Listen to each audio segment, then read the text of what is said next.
Dears, എല്ലാവർക്കും നമസ്കാരം. മൗനരാഗം സീരിയലിൻ്റെ നാളത്തെ സൂപ്പർ ഹിറ്റ് പ്രമോ വിശേഷത്തിലേക്ക് എല്ലാവർക്കും സ്വാഗതം കേട്ടോ. അങ്ങനെ നമ്മുടെ ഗംഗാപ്രസാദ് ആൾമാറാട്ടം നടത്തിക്കൊണ്ട് കിരണിൻ്റെയും കല്യാണിയുടെയും മുന്നിൽ വളരെ നല്ലൊരു വ്യക്തിയായിട്ട് അഭിനയിച്ച് തകർക്കുക. അങ്ങനെ അവൻ്റെ ലക്ഷ്യത്തിലേക്ക് എത്തിക്കൊണ്ടിരിക്കുകയാണല്ലോ എന്നുള്ള സന്തോഷത്തിൽ അവിടെ നിന്നും മടങ്ങിപ്പോകുന്ന സമയത്ത് കിരണും കല്യാണിയാണെങ്കിലും ഇവനെ നല്ല രീതിയിൽ തന്നെ വിശ്വസിച്ചിരിക്കുക. അപ്പം കിരണേട്ടൻ്റെ ജീവൻ രക്ഷിച്ചതായതുകൊണ്ട് തന്നെ അയാളോടൊരു പ്രത്യേക സ്നേഹവും പരിഗണനയും ഒക്കെ നമ്മുടെ കല്യാണിക്കുണ്ട്. പക്ഷേ കിരണാണെങ്കിൽ പൂർണ്ണമായിട്ടും ആരോടും ഇപ്പോൾ ഒരു സത്യവും പറയണ്ട എന്നുള്ള ആ ഒരു നിലപാടിൽ നിൽക്കുകയാണ്. അങ്ങനെ നമ്മുടെ ഗംഗാപ്രസാദ് ആണെങ്കിലോ ഇനി എത്രയും പെട്ടെന്ന് താൻ മനസ്സിൽ പ്ലാൻ ചെയ്തതുപോലെ കാർത്തികയും ലക്ഷ്മിയമ്മയും താമസിക്കുന്ന സ്ഥലം കണ്ടെത്തിയിട്ട് അവരുടെ കാര്യത്തിൽ ഒരു തീരുമാനമാക്കണം. തൻ്റെ അച്ഛനെ പറ്റിച്ച് സ്വത്തുക്കളെല്ലാം അവരുടെ കൈവശത്തും ആക്കിയിരിക്കുന്നത് കൊണ്ട് തന്നെ അത് എത്രയും പെട്ടെന്ന് തനിക്ക് തിരിച്ചു പിടിക്കണമെന്നുള്ളൊരു വാശി ഇവനുണ്ട്. അങ്ങനെ ഇവൻ ഈ കാര്യങ്ങളൊക്കെ ആലോചിച്ചുകൊണ്ട് നിൽക്കുക. പിന്നീട് ആ ഒരു സീൻ കഴിയുമ്പോഴാണെങ്കിലോ നമ്മളെ കാണിക്കുന്നത് നമ്മുടെ മനോഹരനെയാണ് കേട്ടോ. അപ്പം ആള് എത്രയും പെട്ടെന്ന് വിവാഹം നടത്തണം. ഈ സരയു എന്ന് പറയുന്ന പെരിച്ചാഴിയുടെ അടുത്ത് നിന്ന് രക്ഷപ്പെടാനുള്ള ഏക മാർഗം ഇങ്ങനെയുള്ള ഒരു സമ്പന്നയായിട്ടുള്ള ഒരു പെണ്ണിനെ കല്യാണം കഴിച്ചിട്ട് ഈ നാട്ടിൽ നിന്ന് തന്നെ രക്ഷപ്പെടണം. അങ്ങനെയൊക്കെ വിചാരിച്ചുകൊണ്ട് ആശാൻ അവിടെ അങ്ങനെ നിൽക്കുക. ഇടയ്ക്കിടയ്ക്ക് ആ വന്ദനയുടെ വീട്ടിൽ പോവാന്ന് വന്ദനയുടെ അച്ഛനും അമ്മയും കാണാമെന്നും ഒക്കെ വന്ദനയ്ക്ക് വാക്ക് കൊടുത്തത് തന്നെ.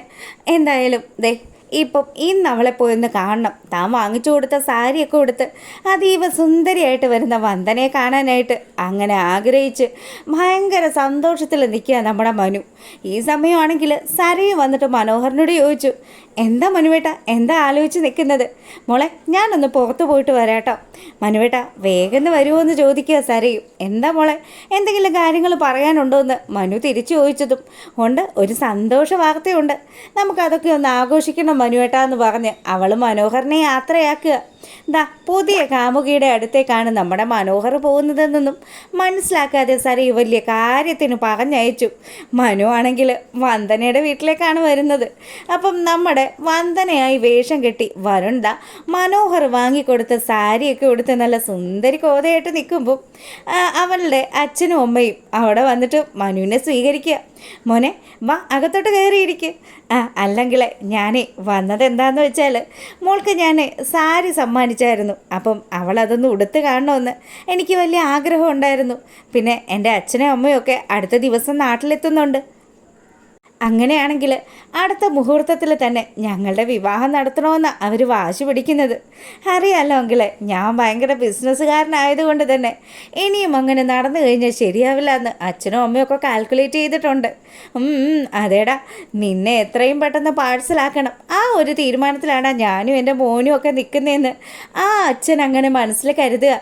ഈ സമയമാണെങ്കിൽ അവർ എല്ലാവരും കൂടി വലിയ കാര്യത്തിന് മനോഹരനെ പരിഗണിച്ചത് കൊണ്ട് തന്നെ മനു അവിടെ അങ്ങനെ ഇരുന്ന് വിലസുക. മോളെ നല്ല ഭംഗിയായിട്ടുണ്ട് കേട്ടോ, സാരിയൊക്കെ കൊടുത്ത് നല്ല സുന്ദരി കുട്ടിയായിട്ടുണ്ടല്ലോ എന്നൊക്കെ പറഞ്ഞ് വരുണിനെ പുകഴ്ത്തിക്കൊണ്ട് നിൽക്കുമ്പം വരുണിൻ്റെ അച്ഛൻ നമ്മുടെ മനോഹരന് ഒരു പുതിയ സമ്മാനമായിട്ട് നൽകുക. അപ്പം ഇത് കണ്ടത് മനു പറയുന്നുണ്ട്, എന്താ അങ്കിളെ ഇത്? ഞാൻ ഇവൾക്ക് സാരിയും വളയും ഒക്കെ വാങ്ങിക്കൊടുത്തുകൊണ്ടാണോ അങ്കിളെ എനിക്കിപ്പോൾ ഇങ്ങനെ ഒരു ഗിഫ്റ്റ് തരുന്നത്? ഒരിക്കലും അല്ല മോനെ, ഈ കാണുന്ന സ്വത്തുക്കൾക്കൊക്കെ അവകാശി ഞങ്ങളുടെ മോളല്ലേ. അപ്പം ഞങ്ങളുടെ മോള് വിവാഹം കഴിക്കുന്ന മോൻ ഞങ്ങളുടെ ഭാവി സ്വത്തുക്കളൊക്കെ അനുഭവിക്കേണ്ടത് നിങ്ങൾ രണ്ടുപേരും അല്ലേ. ആ ഒരു സ്നേഹത്തിൻ്റെ പുറത്ത് മോന് തരുന്നതാണെന്ന് കരുതിയാൽ മതി.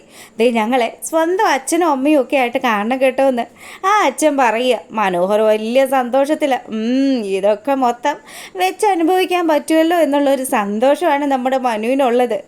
അങ്ങനെ ആ ഒരു സീൻ കഴിഞ്ഞതും മനു നേരെ വീട്ടിലേക്ക് വെച്ച് പിടിച്ചു. സരയുടെ അടുത്തെത്തിയതും മനോഹറാണെങ്കിൽ സരയനോട് ചോദിച്ചു, എന്താ ഭയങ്കര സന്തോഷമാണല്ലോ, കിരൺ അപകടം പറ്റിയതുകൊണ്ടാണോ മോൾ ഇത്രയും സന്തോഷത്തിൽ നിൽക്കുന്നത്? എൻ്റെ മനുവേട്ട ഒന്നോർത്താൽ അത് ശരിയായ കാര്യം തന്നെയാണ്. പിന്നെ അച്ഛൻ ഇപ്പം ആ സേനനെ ഭയന്നിട്ടാണെന്ന് തോന്നുന്നു വീട്ടിലേക്ക് വരുന്നൊന്നും ഇല്ലല്ലോ. അതുകൊണ്ട് തന്നെ ഞാനിപ്പോൾ അച്ഛനെക്കുറിച്ച് ആലോചിക്കുമായിരുന്നു. അച്ഛൻ ഇങ്ങനെ ഒരു അവസരം ഉണ്ടാക്കിയത് കൊണ്ടാണല്ലോ എനിക്കിതങ്ങ് ആഘോഷമാക്കണമെന്ന് തോന്നിയത്. എൻ്റെ സരയു, നീ എന്തറിഞ്ഞിട്ടാണ് ഈ പറയുന്നത്? സേനനും സേനൻ്റെ ആൾക്കാരും ഒക്കെ ഉണ്ടല്ലോ വളരെ ശക്തരാ. അവരുടെ കയ്യിലെങ്ങാനും നിൻ്റെ അച്ഛനെങ്ങാനും ചെന്ന് പെട്ടാൽ പിന്നെ തീർന്നു മോളെ, ഒന്നും പറയണ്ടെന്ന് പറയുക.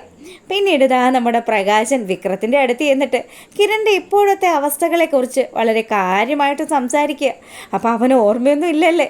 അപ്പം ഞാൻ അവൻ്റെ മുന്നിൽ പോയി നിന്ന് കഴിഞ്ഞാൽ അവൻ എന്നെ ഓർമ്മ കാണില്ലല്ലോ.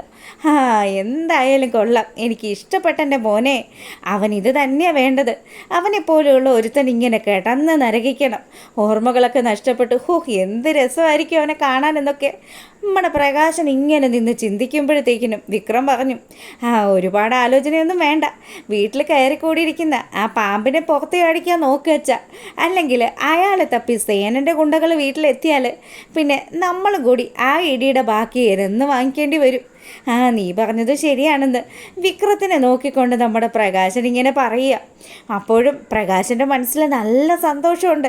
കിരൺ ഇങ്ങനെ ഒരു വീഴ്ച പറ്റിയതും അതൊക്കെ കാണാൻ സാധിച്ചതുമൊക്കെ പ്രകാശനെ സംബന്ധിച്ചിടത്തോളം വലിയൊരു കാര്യമാണല്ലോ. അങ്ങനെ ആ ഒരു സന്തോഷത്തിൽ അച്ഛനും മകനും കൂടെ അവിടെ അങ്ങനെ നിൽക്കുമ്പം നമ്മുടെ രാഹുൽ വലിയ ടെൻഷനിലാണ്. എങ്ങനെയാണ് ഇനി പുറത്തിറങ്ങി നടക്കുന്നത്? കയ്യിലുള്ള കാശുമൊക്കെ തീർന്നു, ആകെ മൊത്തം അവശതയുമായി. ഈ പ്രകാശൻ്റെയും മകൻ്റെയും വീമ്പും ഈ വീരസാഹസ കഥകളും ഒക്കെ കേട്ട് ഇനി ഇവിടെ എത്ര നാൾ തുടരേണ്ടി വരുമെന്നൊക്കെ ആലോചിച്ചുകൊണ്ട് പുള്ളിക്കാരൻ അവിടെ ഇരിക്കുമ്പം ആളെ തപ്പിക്കൊണ്ട് നമ്മുടെ രൂപ നമ്മുടെ രാഹുലിൻ്റെ വീട്ടിലെത്തുക. അപ്പം അവിടെ ചെന്നതും ആൻറ്റിയെ കണ്ടപാടെ തന്നെ സരയു, ആൻറ്റി എന്തുണ്ട് വിശേഷം? മാറി നിൽക്കടി, നിന്നെയും നിൻ്റെ അമ്മയും ഒക്കെ ഉണ്ടല്ലോ അടിച്ചിറക്കണം, അതാ ചെയ്യേണ്ടത്. നിന്നെയൊക്കെ പറഞ്ഞിട്ട് ഒരു കാര്യമില്ല. നിന്നെയൊക്കെ ഇങ്ങനെ ആക്കി വെച്ചിരിക്കുന്നത് എൻ്റെ ആങ്ങളെന്ന് പറയുന്ന ആ വൃത്തികെട്ടവനാണ്.